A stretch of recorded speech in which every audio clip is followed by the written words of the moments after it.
ইতিহাসের পাতায় আমরা চিনি চেঙ্গিস খান, হুলাগু খান, কুবলাই খানকে। কিন্তু জানেন কি, একজন মঙ্গল খান ছিলেন যিনি ইসলাম গ্রহণ করে বদলে দিয়েছিলেন গোটা সাম্রাজ্যের গতিপথ। তিনি হলেন বারকে খান। বারকে খান ছিলেন চেঙ্গিজ খানের নাতি আর গোল্ডেন হোর্ডের শাসক। তরুণ বয়সে তিনি অংশ নিয়েছিলেন ভয়ঙ্কর ইউরোপীয় অভিযানে। কিয়েভের পতন, পোল্যান্ড হাঙ্গেরির যুদ্ধ, সব জায়গায় তার তলোয়ারের ঝলক। কিন্তু একদিন আল্লাহর কুদরতে বুখারার কাফেলায় তিনি পরিচিত হলেন ইসলামের সাথে। কালিমা তার হৃদয় ছুঁয়ে গেল, আর তিনি হয়ে গেলেন ইতিহাসের প্রথম মুসলিম মঙ্গল শাসক।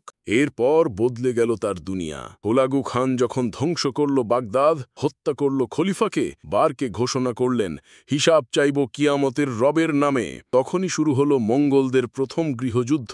তেরেক নদীর যুদ্ধে বারকে খান ইসলামের পতাকা উঁচি করে দিলেন, এক ঐতিহাসিক জয়। বারকে খানের হাতে ইসলাম পেল নতুন শক্তি, আর মঙ্গল সাম্রাজ্য ভেঙে গেল ভেতর থেকে। এই সেই নায়ক যাকে ইতিহাস ভুলে গেছে, অথচ যিনি ছিলেন মুসলিম উম্মার এক প্রকৃত রক্ষক।